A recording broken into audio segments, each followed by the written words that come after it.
સ્વાદ હશે પૈસા જે માણસ ખાય છે. આપણે પણ બોલીએ ને ફલાણો માણસ આટલા રૂપિયા ખાઈ ગયો.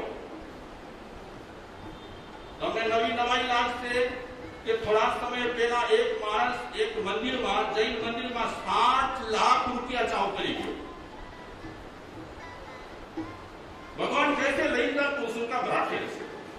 લઈ જા બાપા, કેટલા ટાઈમથી મારી તું પૂજા કરે છે, કેટલા ટાઈમથી મારી ભક્તિ કરે છે, લઈ જા. આમ તો ભગવાન જ આપે છે. તો એ વાત પોતાના જાત ભાઈઓને પ્રવચનમાં કહે છે કે પૈસા ખાવા લાગ્યો. માણસ પૈસા ખાઈને જો તગડો થતો હોય તો હું પૈસા ખાઈને કાં તગડો ન થાવ? પૈસા ચાવવા લાગ્યો. વાઘ કહે છે મારા મને એમ કે ચાવતા ચાવતા એનો રસ આવતો નથી તો એ પૈસો કઠણ હશે. આ વાઘે પણ જયારે દાંત માર્યા ને પૈસા પર, ત્યારે અડધો દાંત એનો પણ તૂટી ગયો. વાઘ વિચારે છે આ તો બારે થઈ. પૈસા ખાતા ખાતા, પૈસા ચાવતા ચાવતા મારા દાંત તૂટી ગયા. તો એ વાત પોતાના જાત ભાઈઓને કહે છે મને એમ થયું કે પૈસાને આવી રીતે તોડવાના નહીં હોય. પૈસાને ખાતી વખતે એનો સ્વાદ લેવા માટે એને પેટમાં પધરાવવા પડે. પેટમાં આપણે પધરાવીએ તો એનો સ્વાદ મળે. એ અનુમાન પર બધી ટ્રાય કરે છે, અનુમાન પર બધી કોશિશ કરે છે. બાકી કાર્ય બધું કોણે કર્યું છે? કાર્ય તો માણસે કર્યું છે. આ માણસ પરથી ભરો લીધો છે એટલે પૈસા ઉતાર્યા પેટમાં. જાત ભાઈઓને કહે છે કે મારા મને તો એ પૈસા પેટમાં પધરાવ્યા પછી કલાકમાં, 2 કલાકમાં, 4 કલાકમાં પચી જશે. કારણ કે આપણે આમ તો ટ્રાય કરીને માંસાહારી પ્રાણી છીએ. માંસ ખાધા પછી આપણો માંસ આટલા કલાકોમાં પચી જાય છે તો પૈસા પણ પચી જશે. આવા વિશ્વાસ સાથે પૈસા પેટમાં તો ગયા, પણ તમે માનશો નહીં, એ પૈસા પેટમાં ગયા પછી મને મારા મનમાં જે તોફાન જાગ્યા છે અને એ પૈસા જે ઉથલ પાથલ મચાવી છે, ભયંકર ઉથલ પાથલ મચાવી, એટલી ઉથલ પાથલ મચાવી તમે નહીં સમજો, તમે નહીં જાણો, તમે મારા પર વિશ્વાસ નહીં કરો. પણ એ પૈસા જે ખાધા છે આજ સુધી પચ્યા છે કે હજી પણ મારા પેટમાં તોફાન મચાવી રહ્યા છે. તો મારા જાત ભાઈઓ, મારા બંધુઓ સાંભળો, એક મારો અનુભવ, માણસોની વચ્ચે રહીને મેં જે અનુભવ લીધો છે, ગામના લોકો વચ્ચે, શહેરના લોકો વચ્ચે રહી કરીને જે અનુભવ લીધો છે એ હું અનુભવ તમને કહું છું. તમે બધું ખાજો, ખાવાનું જે હોય તે, પણ મહેરબાની કરીને પૈસા ક્યારે પણ ખાતા નહીં. એ જાત અનુભવથી હું તમને કહું છું. હું નથી કહેતો. કોણ કહે છે? વાઘ કહે છે હું જાત અનુભવથી કહું છું કે પૈસો ખાવા જેવો નથી. કારણ કે પૈસા ખાધા પછી અને પૈસા ખાતા ખાતા એક તો મારા દાંત તૂટ્યા. પૈસા અંદર મોઢામાં ચગડતા મારા મોઢામાં ચાંદા પડ્યા. તમને જો જોવા તો જોઈ લો આ ચાંદા. આમ કહીને મોઢા પેલા વાગે મોઢું ફાડ્યું. ચાંદા બતાવે છે કે આ પૈસાના ચાંદા છે. અત્યારે મારા પેટમાં એ પૈસો પડ્યો છે. નિકાલ નથી થતો, પચ્યો નથી અને પરેશાન મને કરે છે. એટલે મારો જે અનુભવ રહેલો છે અને અનુભવનો નિચોડ રહેલો છે, એ નિચોડ ઉપર તમને એક ફરી વાત કરીશ કે પૈસા ક્યારે પણ ખાવા જેવા નથી. પૈસા ખાવાથી દાંત તૂટે, પૈસા ખાવાથી ચાંદી પડે, મોઢામાં છાલા પડે, અને જો પેટમાં પૈસા આપણે પધરાવીએ તો એ તોફાન મચાવે. તમે ક્યારે પણ પૈસા ખાતા નહીં. એ ખાસ મારો અનુભવ તમારા ભલા માટે હું કહું છું. પ્રવચન થયો પૂરો અને બધા વાઘોએ તાળીઓ પાડી કે વાહ ભાઈ વાહ. આ અનુભવ ખરેખર જિંદગીમાં આપણને બહુ જ ઉપયોગી થશે કે પૈસો ચબાવવા જેવો પણ નથી, પૈસો ચગડવા જેવો નથી, પૈસો ખાવા જેવો નથી અને પૈસાને પેટમાં પધરાવવા જેવા નથી. જે વ્યક્તિઓ પૈસાને પેટમાં પધરાવે છે, જે વ્યક્તિઓ પૈસા ખાય છે, એની હાલત બહુ જ ખરાબ થાય છે. આ વાંદરાનો અનુભવ, વાંદરો નહીં, એ વાઘનો અનુભવ વાઘો માટે નથી, એમના જાત ભાઈઓ માટે નથી, પણ એ વાઘનો અનુભવ માણસ માત્ર માટે છે. જે વ્યક્તિઓ પૈસા ખાય છે, જે વ્યક્તિઓ પૈસા ચાવું કરી જાય છે, જે વ્યક્તિઓ પૈસા હડપે છે, એ વ્યક્તિઓ માટે પૈસા બચવા અઘરા છે, બહુ જ અઘરા છે. એટલા માટે આપણો અત્યારે વિષય ચાલે છે માર્ગાનુસારીનો પહેલો બોલ. ધન કમાવા માટે વ્યક્તિએ પ્રમાણિકતા છોડી દેવા જેવી નથી. ધનાર્જન કરવા માટે વ્યક્તિએ નીતિ અને ન્યાય છોડવા જેવા નથી. જે વ્યક્તિ ન્યાય અને નીતિ છોડે છે અને પૈસા ખૂબ કમાય છે, એની હાલત થાય છે વાઘ જેવી. ન પચે, ચાંદા પડે, ચરબી વધે, તગડા થવાય, સરખી રીતે પછી ચલાય પણ નહીં. આ એક રૂપક છે. ઘણા માણસો બહુ ખાનદાન હોય, આજે પણ છે. એક ટંક ભોજન કરીએ, 3 ટંક નમર્થ હોય તો ચલાવી લે, પણ અણહકનું, અનીતિનું ક્યારે પણ એ ખાતા નથી. એક શાયર કહે છે, एक बात तो सत्य है, एक बात तो सत्य है, बात है बिल्कुल साफ, बात है बिल्कुल साफ. जानबूझकर गलती करने वाले, जानबूझ गलती करने वाले नहीं होते माफ. जानबूझ गलती करने वाले नहीं होते माफ. स्वार्थ के गंदे दलदल से बाहर आओ तुम. स्वार्थ के गंदे दलदल से बाहर आओ तुम. ईमानदारी से करो, ईमानदारी से करो अपने कर्तव्य से इंसाफ. ईमानदारी से करो अपने कर्तव्य से इंसाफ. ईमानदारी जीवन में જોઈએ. આજે ચારે બાજુ આપણે નજર કરીએ છીએ તો ઈમાનદાર માણસ શોધવા માટે દિવસના ફાનસ લેવો પડે, રાતના નહીં, દિવસના ફાનસ લેવો પડે. ઈમાનદારી એટલી ખોવાઈ ગઈ છે, ગાયબ થઈ ગઈ છે. પૈસાના ક્ષેત્રમાં નહીં, ઘણા ક્ષેત્રમાં ઈમાનદારી ગાયબ થઈ ગઈ છે. અને ઈમાનદારી વગર, પ્રમાણિકતા વગર આપણે ગમે તેટલા પૈસા કમાવીએ અને ગમે તેટલી સુવિધાઓ ઊભી કરીએ, ધારીએ છીએ તે રીતે સુખ શાંતિ નહીં મળે. હું શાસ્ત્રની દ્રષ્ટિએ વાત કરું તો શાસ્ત્રમાં એવું લખેલું છે.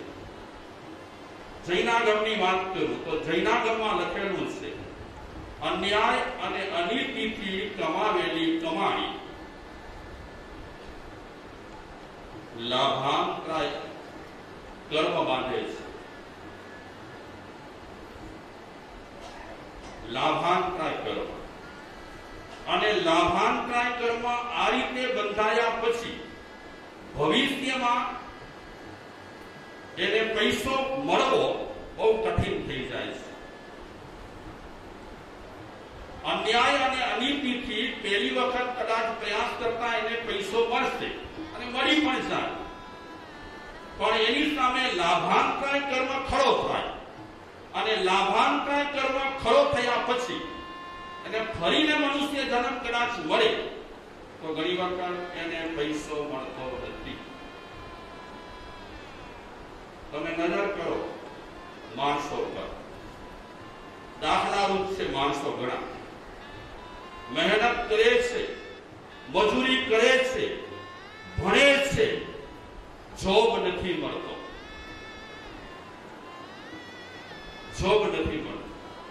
આટલો ભણેલો એક વ્યક્તિ એટલો જ ભણેલો છે તો એને સરસ મજાનો જોબ મળ્યો છે અને વર્ષે સારો પેકેજ મળ્યો છે, અને એટલો જ ભણેલો એક વ્યક્તિ છે એને નથી જોબ મળતો. પેકેજની વાત દૂર રહી. શું કારણ હશે?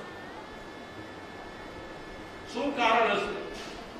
સીધે સીધો કારણ છે કોઈ પણ જન્મમાં એમણે લાભાંતર કર્મ ઉભો કર્યો છે, કાંઈ પણ ગડબડ કરી અને લાભાંતરાય કર્મ ઉભો કર્યા પછી એ બિચારો બધી રીતે મહેનત કરે છે અને બધી રીતે સારો છે, તે છતાં પણ ધન મેળવી શકતો નથી. અને એક વ્યક્તિ ન્યાય અને નીતિપૂર્વક પ્રામાણિકતા સાથે ધન કમાય છે, તો શાસ્ત્ર શું કહે છે કે ન્યાય અને નીતિ સાથે જે વ્યક્તિ ધન કમાય છે એના લાભાંતરાયનો ક્ષયોક્ષમ થાય છે. તો સાદી ભાષામાં કહીશ, ક્ષયોક્ષમમાં બહુ બધા નહીં સમજે. ન્યાય અને નીતિથી જે વ્યક્તિ જિંદગી ચલાવે છે કે ધન કમાય છે તે વ્યક્તિ લાભાંતરાય કર્મનો ઓછે વત્તે અંશે ક્ષય કરે છે. અને ઓછે વત્તે અંશે લાભાંતરાયનો ક્ષય થયા પછી એને અલ્પ મહેનતે પુષ્કળ પૈસા મળે છે. નજર કરો તમે જગત પર, જગતના લોકો પર નજર કરો કે આજે ઘણા લોકો છે અલ્પ મહેનતે બહુ પૈસા મેળવે છે. એ હમણાંની કમાણી નથી, એ હમણાંની એની મહેનત નથી, એની મહેનત છે આગલા જન્મોની. આગલા જન્મોમાં જ્યારે એને ન્યાય અને નીતિ સાથે રાખી કરી અને ધન કમાવ્યો છે ત્યારે લાભાંતરાય કર્મ એને કેટલેક અંશે તોડ્યો છે, જેના કારણે અત્યારે અલ્પ મહેનતે એને સારો પૈસો મળે છે. એવા ભાગ્યશાળી લોકો રહેલા છે. મારાથી તો તમને વધારે ખબર છે કે મારા ટચમાં જે લોકો રહેલા છે, મેં એવા એક મારા મિત્રને જોયો છે કે અત્યારે જોબ કરે છે, એને મહિને પેકેજ રહેલો છે 50 લાખનો. આ આંકડો સાંભળ્યો ત્યારે મને વિશ્વાસ ના આવ્યો કે 50,000 બોલે છે કે 50 લાખ. એના મારા સાહેબ 50,000 નહીં, 50 લાખ. અલ્પ મહેનત અને આટલી ઇન્કમ ભણવાથી નથી મળી. એ ઇન્કમ ભણવું એ નિમિત્ત માત્ર છે. ભણ્યા તો ઘણા છે આજે દુનિયામાં, પણ આટલો પેકેજ બધાને મળે છે. એને પેકેજ મળ્યો છે તો આપણે અનુમાન કરી શકીએ છીએ કે આગલા જન્મોમાં એને ન્યાય અને નીતિથી જીવન જીવ્યું હશે તો લાભાંતરાય કર્મને નબળો પાડ્યો છે. અને લાભાંતરાય કર્મ નબળો થવાને કારણે અત્યારે અલ્પ મહેનત અને બહુ પૈસો, ધન માટે પણ આવું જ છે. શેનો કોટેશન લગાડવાનું કહે છે મહાપુરુષો? કયું કોટેશન લગાડવાનું કહે છે? પ્રામાણિકતાનું કોટેશન, ન્યાય અને નીતિનું કોટેશન. રબર લગાવો. અગર તમે જો આ રબર નહીં લગાવી હોય તો ગમે ત્યારે શું લાગશે? કરંટ.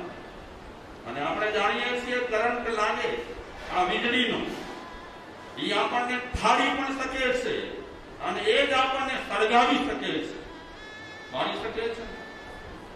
એ મિનિટના 6થા ભાગમાં આપણી હાલત એકદમ બગડી જાય. આ કોટેશન આપણને બચાવે છે. આ કરંટથી આપણે બચીએ છીએ, એમાં રબર પણ ભાગ ભજવે છે. તો પ્રામાણિકતા, ન્યાય, નીતિ, ધન કમાવા માટેના કોટેશન છે, રબર છે. માણસ આ રબરને તોડી કરી, પ્રામાણિકતાને તોડી કરી, ન્યાયને તોડી કરી, નીતિને, પ્રામાણિકતાને તોડી કરી અને જો ધન કમાશે તો ગમે ત્યારે શું લાગી શકશે? શું લાગશે? કરંટ લાગશે. અને લાગ્યા છે કરંટ લોકોને, ઘણા લોકોને કરંટ લાગ્યા છે. જો કેવા કરંટ લાગે? પૈસો છે ને માણસમાં ક્રૂરતા પેદા કરે. કોઈ ગરીબ માણસ આપણી સામે હાથ જોડતો હોય અને આપણે પૈસાદાર હોઈએ તો એની સાથે કેવી રીતે રહીએ, વર્તીએ? કેવી રીતે? કેવી રીતે વર્તીએ? એ બિચારો સાવ આંખો ઢીલી કરી અને આપણી સામે બેઠો હોય કે આપણને હાથ જોડતો હોય ત્યારે આપણી આંખો જોજો. આપણી એટલે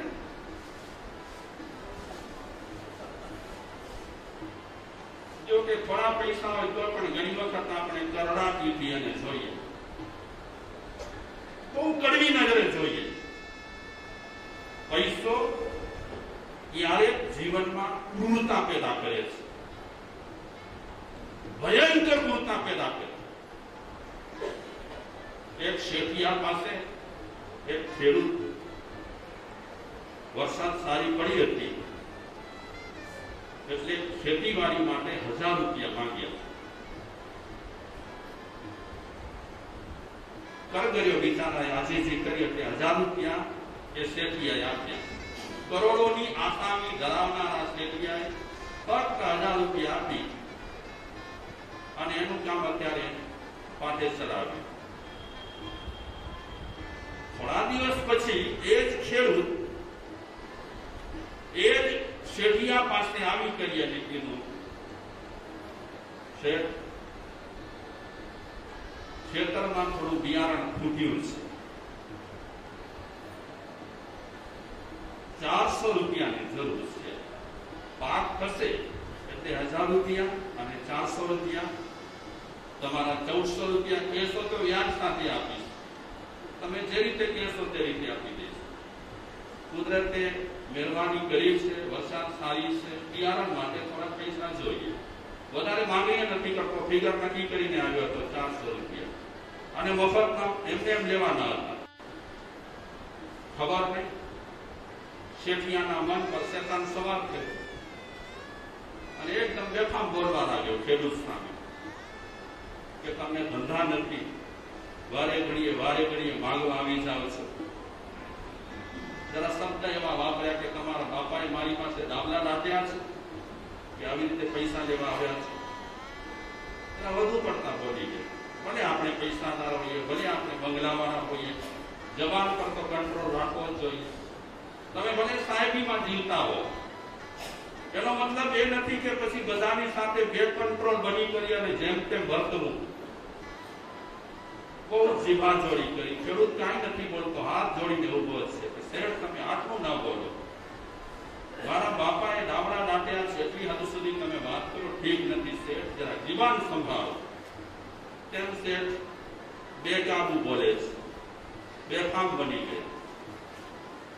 ખેડૂત કઈ સામે બોલી ન શક્યો, પણ શેઠને કીધું, શેઠ હવે તમે જોઈ લેજો. એક ખેડૂતે પોતાના પર ઘાસલેટ છાંટ્યો, દીવાસળી દીધી, દોરી કરી અને શેઠને ભેટી પડ્યો કે લ્યો, મારા બાપાએ ડાબલા દાટ્યા છે. એકદમ ગળે લાગી પડ્યો, ભેટી પડ્યો શેઠને, સળગે છે. પોતે સળગીને બળતું થયો, શેઠ પણ એવા મોગિયાને સળગાવ્યો, એ પણ બળતું થઈ ગયો. ક્રૂરતા છે. કોક જ એવા આપણને શ્રીમંત મળશે કે જે એકદમ વિનમ્ર આપણને દેખાય, જરા માત્ર પણ પૈસાનો અભિમાન ન હોય, બિલકુલ નમ્ર. બીજી એક ક્રૂરતાની હું વાત કરું. એક વિધવા બહેન એને એક શેઠિયા પાસે પૈસા લીધા, થોડા 500 જેવા, અને એ વિધવા બેને કીધું કે થોડા સમય પછી આ પૈસા દૂધમાં ધોઈને તમને આપી દઈશ. નાના માણસોને છે ને બહુ રાખવાની કે બહુ પચાવવાની ઘણી વખત ઈચ્છા ઓછી હોય. મોટા માણસો જેટલું ઘણી વખત ઘણું હોવા છતાં પણ પચાવી નાખતા હોય, એવું નાના માણસોને ઘણી વખત ઈચ્છા ઓછી થાય.